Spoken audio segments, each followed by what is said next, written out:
ओम नमः सिद्धेभ्यः ओम नमः सिद्धेभ्यः ओम नमः सिद्धेभ्यः। मोक्षमार्गस्य नेतारं भेत्तारं कर्म भूभृतां ज्ञातारं विश्वतत्त्वानां वन्दे तद्गुणलब्धये। नमः श्रीवर्धमानाय निर्धूतकलिलात्मने शालोकानां त्रिलोकानां यद विद्यादर्पणायते तज्जयति परम ज्योति समं समस्तैरनन्तपर्यायै दर्पणतल इव सकला प्रतिफलति पदार्थमालिका यत्र। तत्वार सूत्र है अपर नाम मोक्ष शास्त्र अथवा तत्वार्थ अधिगम। इसमें अपनी चर्चा जो है वो तीसरे अध्याय में अधोलोक के संदर्भ में चल रही है। अधोलोक में जो है 7 नरक पृथ्वियां हैं। और कितने बिल हैं मिष्टी? बिलों की संख्या कितनी बेटा है? 84 लाख। 84 लाख। अच्छा, 84 लाख बिलों के नाम वो संख्या बता दो किसमें कितनी है सूत्र के साथ। जी पंडित जी। बताओ, सूत्र बताओ फिर अर्थ बताओ बिलों वाला। तासु त्रिंशत् पंचविंशति पंच दश दश त्रिपंचोनैक नरक सत सहस्राणि पंच चैव यथाक्रमम्।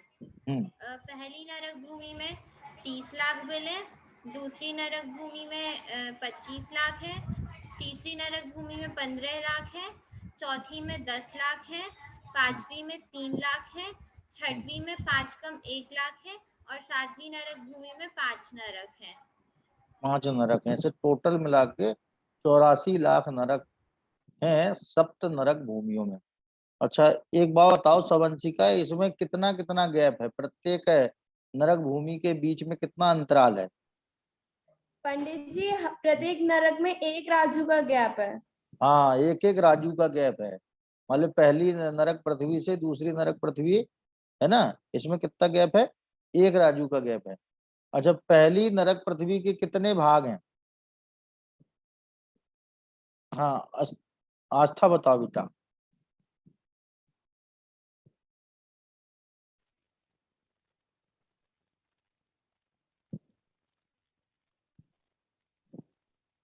नहीं आई, आवाज नहीं आई बच्चा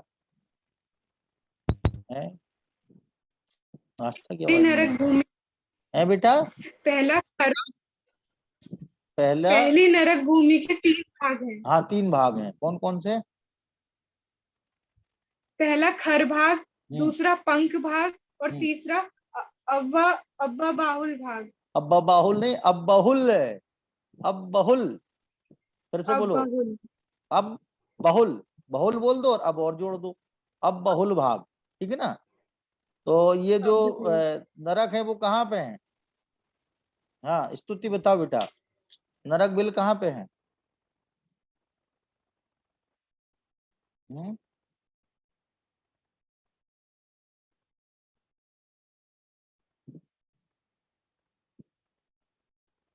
आवाज नहीं आ रही।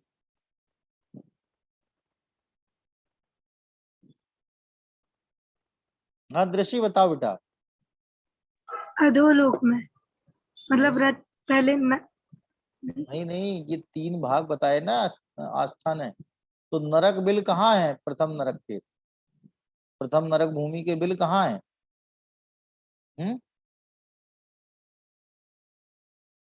नहीं नहीं बताए थे हमने। सुहानी बताए थे, नहीं बताए थे बच्चा? हाँ, ख्याति बता रही है, ख्याति को पता है। हाँ बताओ, ख्याति बताओ बेटा। अब बहुल भाग में। हाँ, अब बहुल भाग में, ठीक है ना भाई। पहले में और दूसरे में तो वो भवनवासी देव हैं जो, है ना, और वेंतर देव है, वेंतर और भवनवासी देवों का निवास है। और जो तीसरा है उसमें जो है अब बहुल भाग में, ठीक है ना। तो इस तरह से ये सप्त नरक भूमियां हैं। और सप्त नरक भूमियों में जो है 84 लाख नरक बिल हैं। अच्छा, ये कितने योजन के हैं? योजन, योजन कितने योजन के बिल हैं इसमें? हाँ बोलो, दृष्टि बोलो बेटा।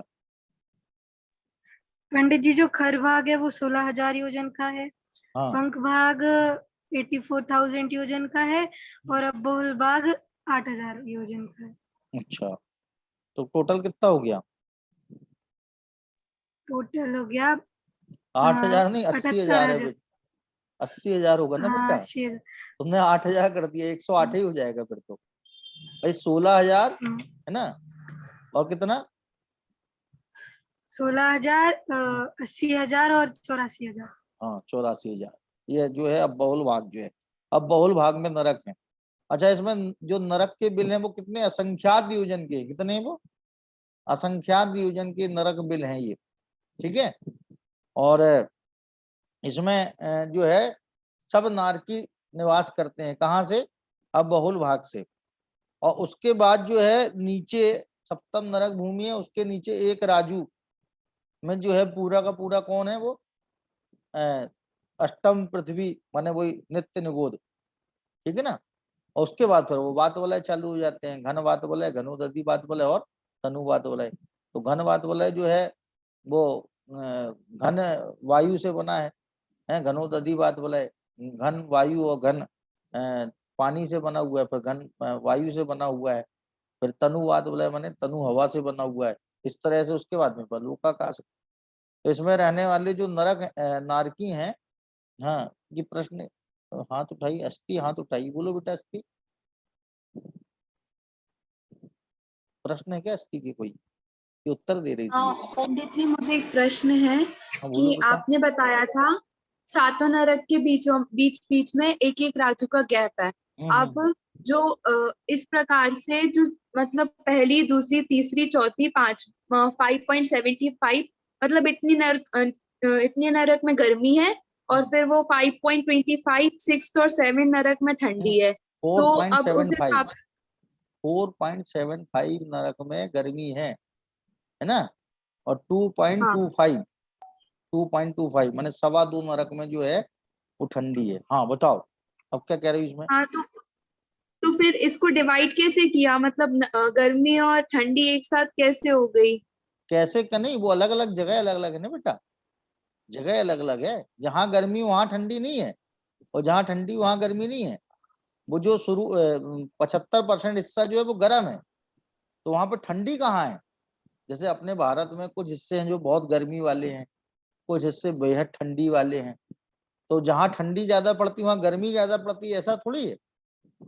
वहां पर गर्मी ही गर्मी है और जहाँ ठंडी ही ठंडी है, ऐसा हिसाब है भाई। अपने यहाँ तो फिर भी कोई कह सकता है चूरू है, जैसे राजस्थान में चूरू, चूरू जो है सबसे ठंडा भी होता है और सबसे ज्यादा गर्म भी होता है। तो अपने यहाँ तो एक्सेप्शन निकल आएगा इसका। लेकिन वहां ऐसा नहीं कि वहां पे जो 4.75 हिस्से में गर्मी है ना, और 2.25 हिस्से में सर्दी है, तो वो हिस्सा अलग ही है। गर्मी का हिस्सा जो है, गर्मी का क्षेत्र है, गर्म क्षेत्र अलग है, और ठंडा क्षेत्र अलग है, एक साथ नहीं है, ठीक है ना। हाँ, इसके बाद में जो है तीसरा सूत्र कौन सा था अपना? तीसरा सूत्र है नार का, हाँ अनन्वया बताएगी। अनवया, अनवया, अनन्वया नहीं अनवया, बोलो बेटा। नारका नित्याशुभतर लेश्या परिणाम दे वेदना विक्रिया। अच्छा, नारकी जीव अशुभ लेश अशुभ है? नारकी जीव अशुभ लेश्या नहीं परिणाम नहीं नहीं नहीं, अशुभ देह है कि अशुभतर है, पहले बताओ। अशुभतर। हाँ अशुभतर। अशुभ नारकी जीव, नार नारकी जीव अशुभतर लेश्या परिणाम देह वेदना और विक्रिया के होते हैं। हाँ तो सब में अशुभतर लगेगा, है ना। लेस्या, लेस्या किसे कहते हैं? लेस्या,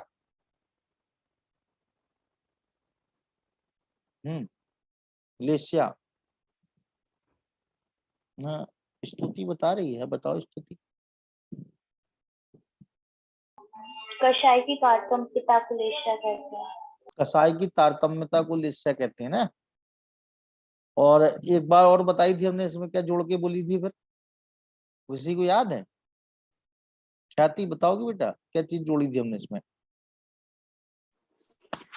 कषायों से अनुरंजित योग की अशुभ प्रवृत्ति अशुभ लेश्या है। हाँ, ये बताया था कि कषायों से अनुरंजित योग की अशुभ प्रवृत्ति अशुभ लेश्या है और कषायों से अनुरंजित योग की शुभ प्रवृत्ति शुभ लेश्या है। जैसे भगवान की पूजन आदि का परिणाम होना, ये शुभ लेश्या में जाएगा क्या अशुभ लेश्या में जाएगा? भगवान की पूजा करने का परिणाम आया है ना, तो चित्त चंचल हुआ, तो चंचल हुआ तो योग माने उसके चंचलता के निमित्त से आत्मा के प्रदेश कंपायमान हुए, तो वो जो कहलाएगी शुभ प्रवृत्ति। वो क्या कहलाएगी? शुभ प्रवृत्ति। उस शुभ प्रवृत्ति को कहेंगे शुभ लेश्या और अशुभ लेश्या। तो यहाँ पे 3 लेश्याएं कौन कौन सी पाई जाती हैं? 3 लेश्याएं पाई जाती हैं नरकों में। हाँ, सवंशिका बताओ बेटा। पंडित जी, कापोत, नील और कृष्ण। कापोत, नील और कृष्ण, ये 3 लेश्याएं नरकों में पाई जाती हैं। ठीक है ना, सबका अलग अलग डिवीजन है, उस तरह से ये लेश्याएं पाई जाती हैं। और देह भी जो है इनकी अशुभतर होती है, वेदना भी अशुभतर होती है, विक्रिया जो होती है वो भी सब अशुभतर होती है। विक्रिया में ये अपने को जो है त्र्यंच के रूप में भी बना लेते हैं, है ना। वैतरणी नदी में जो है तरह तरह के कीड़ा मकोड़े रूप भी अपने को बना लेते हैं। इस तरह से जो है ये अशुभ परिणाम वाले हैं, माने इनका शरीर भी महाघिनौना और मरे हुए बिल्ली सुअर से भी ज्यादा, मरा हुआ बिल्ली, मरी हुई बिल्ली, मरा हुआ चूहा, उससे जितनी दुर्गंध नहीं आती है उससे अनंत गुणी दुर्गंध इनके शरीर से आती है। इनके बताया था ना, ये प्रथम पटल का जो नारकी है, प्रथम नरक भूमि में कितने 13 पटल है ना, उसका प्रथम पटल का जो नारकी है, क्योंकि आगे आगे के पटल के नारकियों के शरीर और दुर्गंध थे, तो पहले ही वाला ले लिया उनने। तो कहते प्रथम पटल का जो नारकी है उसके उस नरक भूमि का एक कण भी यहाँ आ जाए, प्रथम पटल की नरक भूमि का एक कण भी यहाँ आ जाए तो आधा कोष के संगी पंचेंद्रीय जीव मर जाए। क्या? कितने कोष के? आधा कोष के। और फिर देखो ये क्या लिखा है, जन्मते तीक्ष्ण शस्त्रों पर उछलते हैं, शस्त्र पे उछलते हैं नारकी जब जन्म, है ना। पहले नरक में उत्पन्न होगा, पहला नरक माने पहली नरक पृथ्वी, तो 7.81 योजन ऊंचा उछलेगा। तो ऐसे ऐसे करते करते जो है 7वें नरक में जो है 500 योजन ऊंचा उछलता है। 1 योजन माने 4 कोस, है ना, और 1 कोस माने क्या हुआ? 2 मील। 1 कोस का हो गया 2 मील, ठीक है, या 2 मील का 3 किलोमीटर, तो 1 योजन में कितने हो गए? 12 किलोमीटर हो गए। 4 कोस 8 मील और 12 किलोमीटर, ये व्यवहार योजन की बात कर रहा हूं मैं। तो इतना योजन जो है ये नारकियों का वहां पे उछलना होता है व्यवहार योजन की अपेक्षा से। नरक में जो है अपन ने शुरू में देखा था ना, 196 घन राजू है। कितना राजू है? 196 घन राजू है नरक, और 147 घन राजू में मध्यलोक और ऊर्ध्वलोक हैं, और खाली 196 घन राजू में अधोलोक है। इसमें बहुत हिस्सा तो नरक का ही है समझो। वो नीचे का एक राजू हिस्सा जो है वो निगोद का है, उसको अपन लेस कर दो तो बाकी जो है 7 राजू ऊंचा है ना, 7 राजू लंबा है, 7 और मध्य में 7 मूल में 7 राजू, मध्य में 1 राजू, इस तरह से औसत निकाल लो तो 4 राजू, तो 7 सतैया 49 चौके 96, है ना। तो इस तरह से नरक में जो है 196 वर्ग घन योजन की जगह वहां पर है। अब कह रहे हैं नारकी जीव दूरी जहां तक के जीव मर जाते हैं, तो इसमें लिखा है कि मिट्टी की दुर्गंध का प्रभाव, ये सब शास्त्र में लिखी बातें, कि जैसे मान लो प्रथम नरक की मिट्टी का प्रभाव जो है वो 1 कोस तक के जीव मर जाए उससे, लगता है ऐसा? हाँ बेटा बोलो, आस्था बोलो, आवाज नहीं आ रही। तुम लोग के माइक नहीं खुले क्या?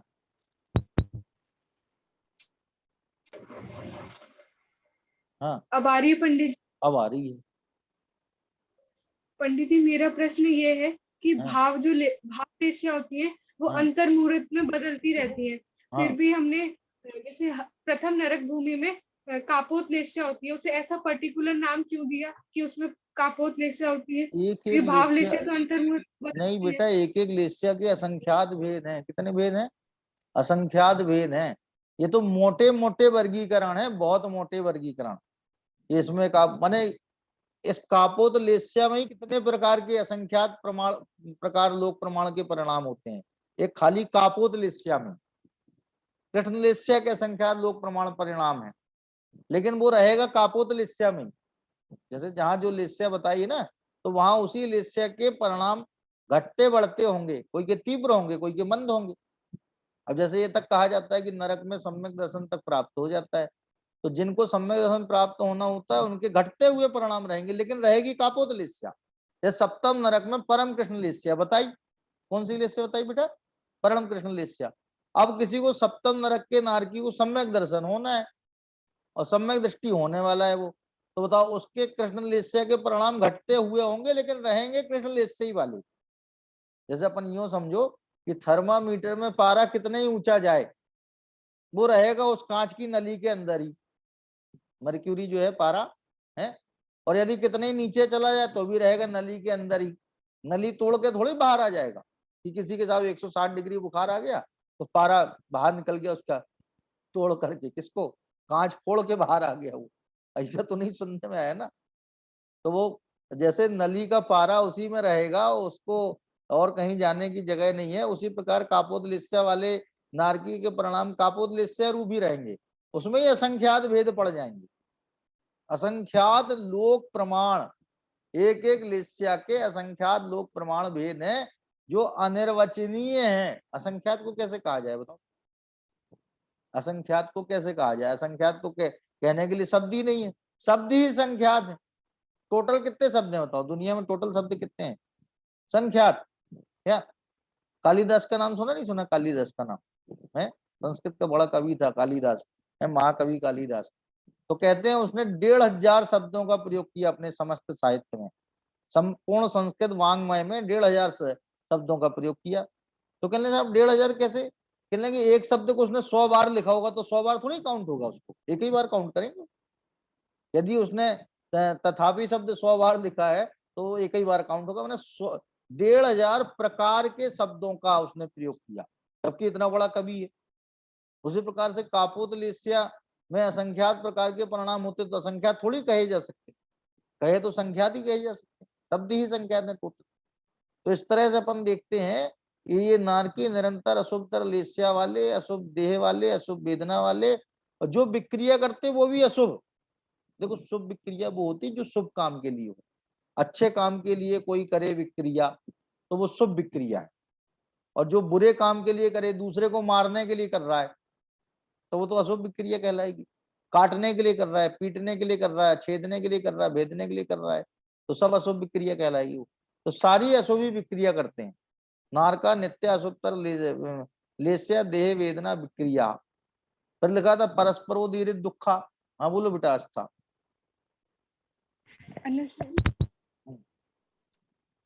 क्या अशुभ परिणाम से दुख होता है? किससे? क्या अशुभ परिणाम से दुख? अशुभी परिणाम से तो दुख होता है। अपन लोग को किस परिणाम से दुख होता है? देखो अपन लोग यहाँ पढ़ने के परिणाम से बैठे, इससे दुख हो रहा है तुम्हें कि सुख हो रहा है? पढ़ने का पंडित जी, परिणाम। तो उसमें मेरा प्रश्न ये था कि हाँ। जो मेरे पास जीववाणी है उसमें ये लिखा है कि नरक या किसी क्षेत्र के कारण किसी भी जीव को सुख दुख नहीं होता, किंतु अपनी नासमझी के कारण दुख और अपनी सच्ची समझ के कारण सुख होता है। किसी को पर वस्तु के कारण सुख दुख या हानि लाभ हो ही नहीं सकता। अज्ञानी नारकी जीव को तो दुख होता है, पर अपनी विपरीत मान्यता रूप दोष के कारण। तो यहाँ पे मेरा प्रश्न ये है कि सम्यक दृष्टि जीव है, उसका तो मिथ्यात्व का नाश हो गया, उसकी मान्यता तो कट गई, फिर भी उसको अशुभ परिणाम होते हैं और उसे दुख होता है, फिर ऐसा हाँ, तो क्यों? अशुभ दो प्रकार का दुख है ना बेटा। एक तो श्रद्धा संबंधी दुख होता है जो कि मिथ्यात्व और सम्यक मिथ्यात्व रूप होता है। श्रद्धा संबंधी दुख कौन सा है? मिथ्यात्व रूप होता है, उल्टी मान्यता या मिथ्यात्व बोलो, वो श्रद्धा संबंधी दुख है। और एक होता है चारित्र संबंधी दुख जो राग द्वेष रूप होता है। तो कुछ सम्यक दृष्टि है, जैसे राजस ऋणिक सम्यक दृष्टि है नरक में, तो क्या उनको दुख नहीं होता है? वो किसी कोई नारकी उन पे आक्रमण करता है तो उनको तकलीफ नहीं होती है और वो उसका प्रतिकार नहीं करते हैं? क्या करते हैं? मतलब यदि अपन नारकी राजा शरणक को इस समय देख लें तो अपन कहें ये 3 काल में मोक्ष नहीं जा सकते। सबसे पहले मुंह से क्या निकलेगा अपने कि ये व्यक्ति 3 काल में मोक्ष नहीं जा सकता। अपन आगे तक की गारंटी ले लेंगे, फुल गारंटी। क्यों? अपन तो बाहर दृष्टिकोण अपनाएंगे और बाहर से देखेंगे कि भाई ऐसा काला कलूटा बैंगन लूटा जो है ये महाभयंकर दुर्गंधमय शरीर वाला है, अत्यंत विडरूप नपुंसक, क्या ये कहां से मोक्ष जा सकते? लेकिन बताओ अंतरंग में श्रद्धा सही है कि नहीं सही उनकी? और श्रद्धा सही होने पर भी परिणाम में अशुभ की मुख्यता है कि शुभ की मुख्यता है? अशुभी की मुख्यता है। नारकी जो है चाहे भी सम्यक दृष्टि हो, प्रत्येक नरक पृथ्वी में है असंख्यात सम्यक दृष्टि हैं। कितने हैं? असंख्यात सम्यक दृष्टि हैं। किसमें? प्रत्येक नरक पृथ्वी में। तो बताओ वे सारे के सारे सम्यक दृष्टि अशुभ परिणाम से दुखी होते कि नहीं होते हैं? ये बात सही लिखी है कि क्षेत्र दुख का कारण नहीं है।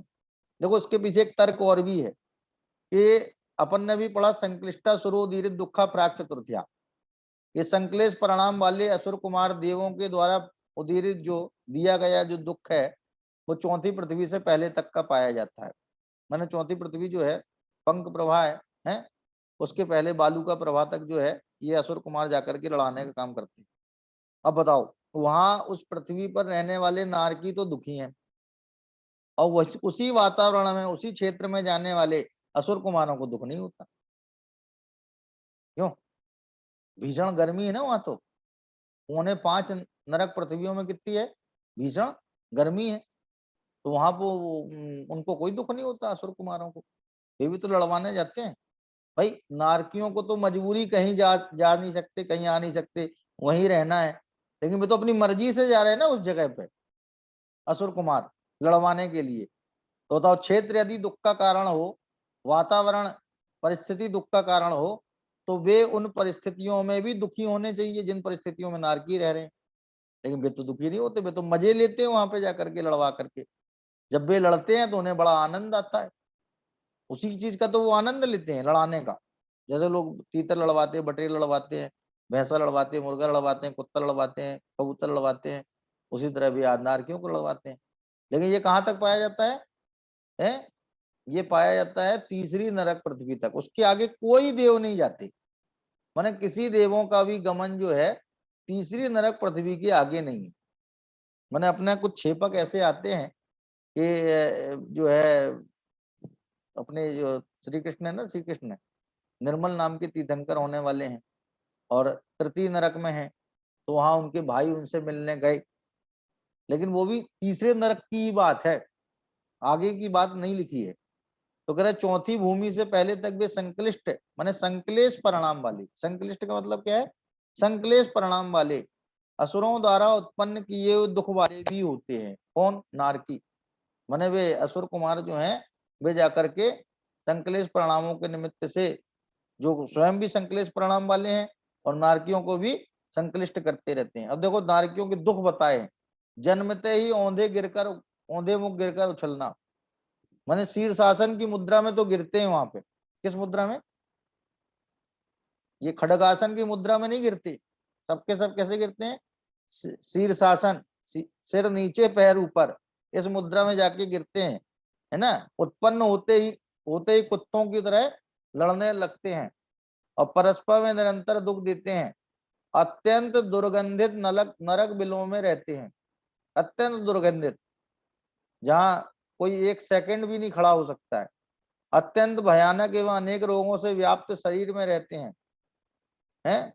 करोड़ों बिच्छू एक साथ काटने जैसी प्रति समय उन्हें वेदना होती रहती है। जैसे करोड़ों बिच्छू एक साथ काट रहे हैं और निरंतर मार काट के भयानक शब्द सुनते रहते हैं। शीत उष्ण की तो वेदना चलती ही रहती है। भूख प्यास में लिखा है ना कि 3 लोग को नाच जू खाए, है मिटे न भूख कणा न लहाए, है सिंधु नीर ते प्यास न जाए, तो पण एक न बूंद लहाए। सिंधु माने सागर के जल से भी प्यास नहीं बुझे। सागर जितना जल प्राप्त हो जाए, पूरा सागर प्राप्त हो जाए पीने को, तो भी प्यास ना बुझे, लेकिन वहां मिलती एक बूंद भी नहीं है। और वो शालमली जिसको सैमल वृक्ष बोलते हैं, जो 80 पत्र वन में है, वन का नाम है 80 पत्र वन, और शालमली वृक्ष है वहां पे, जो कि तरह तरह के हथियारों से लैस हैं। माने उनमें हथियार ही फल है, समझ लो उन वृक्षों के। कहीं तलवार लटक रही है, कहीं भाला, कहीं भुसुंडी है, कहीं पर जो है गदा, जो भी है, कहीं करौत, कहीं चाकू, कहीं छुरी, सारे के सारे अस्त्र शस्त्र जो है वहां पर लटक रहे हैं। और वैतरणी नदी जो भयंकर है, कृमियों से व्याप्त है, भयंकर उष्ण है, खारे जल की, खारे खून से भरी हुई है, ऐसी नदी की वेदना है। असुरों द्वारा दुख देना, माने दुख के जितने प्रकार अपन सोच सकते हैं उससे असंख्यात गुणे ज्यादा प्रकार हैं वहां पे।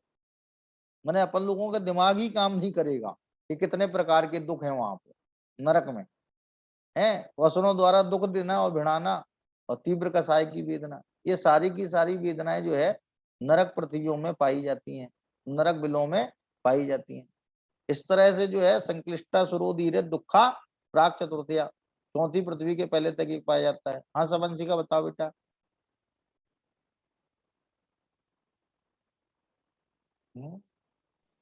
पंडित जी, ये जो देव आपने बताया कि देव किसी नरक तक ही जाते हैं, उससे आगे क्यों नहीं जा पाते? ऐसा ही नियम है, जैसे सिद्ध भगवान लोकाकाश के आगे नहीं जाते, तो क्यों नहीं जाते लोकाकाश के आगे? कौन ने मना किया उनको? ऐसा ही नियम है बेटा, ये प्राकृतिक नियम है, किसी के बनाए नियम नहीं है। भाई किसी के बनाए नियम हो तो उनसे पूछ लें जाके कि भैया आपने ऐसा नियम क्यों बनाया, ऐसे आप संशोधित कर सकते हैं क्या? लेकिन ये सहज प्राकृतिक व्यवस्था है कि वे तीसरे तक ही जाते हैं, तीसरे से आगे नहीं जाते। उनको ऐसे ही परिणाम होते हैं कि वहीं तक जाने के परिणाम होते, उससे आगे के जाने के परिणाम नहीं होते। ठीक है ना? तो ये सब स्वाभाविक सहज व्यवस्था है। जैसे द्रव्य 6 ही हैं, 7 क्यों नहीं है? तो इसमें क्यों प्रश्न नहीं खड़ा होता अपना? क्योंकि सहज रूप से 6 ही हैं, 6 प्रकार के हैं, 7 है नहीं, है ना? विश्व को किसी ने क्यों नहीं बनाया? क्योंकि विश्व अकृत्रिम क्यों है? तो ये सब सहज व्यवस्था है। ऐसी ये भी व्यवस्था है कि वे तीसरे नरक तक ही जाते हैं, आगे नहीं जाते। कौन? अम्बर और अम्बरीश जाति के असुर कुमार नाम के देव, यही संकलेश प्रणाम वाले होते, इन्हीं की एक सागर तक की आयु होती है। कितनी आयु होती है? एक सागर। माने भवनवासियों में सबसे ज्यादा आयु किसी की है तो इन्हीं लोगों की भी है, लड़वाने वालों की। लड़वाने वालों को इतनी आयु मिली है एक सागर की, समझ में आई बात? तो इस तरह से ये नारकियों के दुख जो हैं वे असुरकृत भी हैं। 4 प्रकार के दुख बताए थे ना, कौन कौन से 4 प्रकार के बताए थे? हाँ सुहानी बताएगी, सुहानी 4 प्रकार के दुख नरक में। नहीं बताएगी सुहानी? चलो समता बताएगी भाई आज। आवाज आ रही है मेरी? हाँ सुहानी की आ गई आवाज? हाँ सुहानी बोलो बेटा।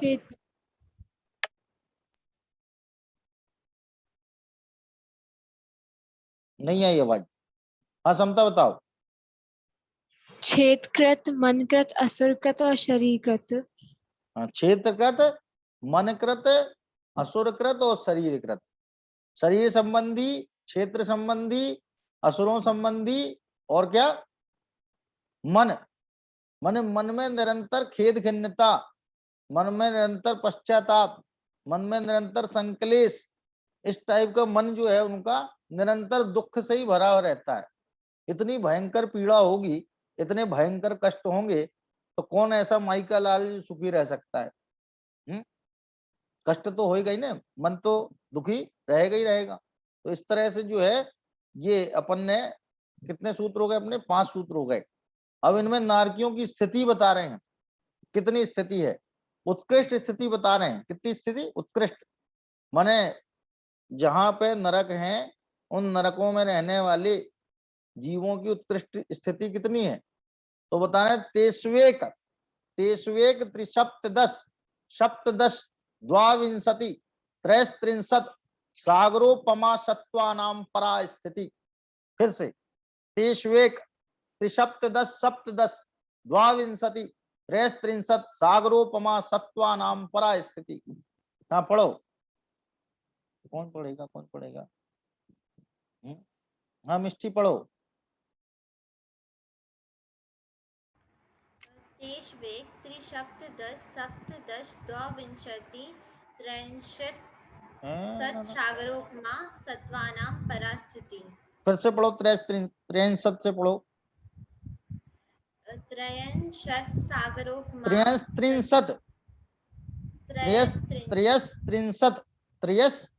त्रिंशत् सागरोपमा। सागरोपमा सत्वानां परास्थिति। हाँ स्तुति पढ़ो बेटा।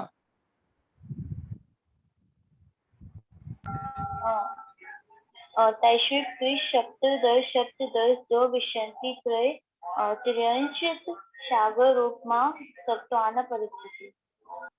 इतनी जल्दी काहे पढ़ रही हो? हैं, आराम से पढ़ो, बिल्कुल धीरे धीरे। हाँ पढ़ो फिर से। तैश्विक त्रिसप्तदश द्वाविंशति त्रिंशत् सागरोपमा। तुम तो अक्षरों को खाती जा रही बीच बीच में, पूरे तो बोल दो कम से कम जितने लिखे हैं। फिर से आराम से देख के पढ़ो लाला। हाँ तेष्वेक त्रिसप्तदश सप्तदश द्वाविंशति त्रिंशत् सागरोपमा सत्वानां परिस्थिति। परास्थिति, परिस्थिति नहीं, परास्थिति। हाँ पढ़ो भाई स्तुति। फिर से पढ़ना है? हाँ फिर से पढ़ना है इसी को। तैश्विक त्रिसप्तदश सप्तदश द्वाविंशति त्रिंशत् सागरोपमा सत्वानां परास्थिति। परास्थिति, तेष्वेक है ना। हाँ स्वानी तुम पढ़ोगे बेटा? पढ़ो बेटा स्वानी।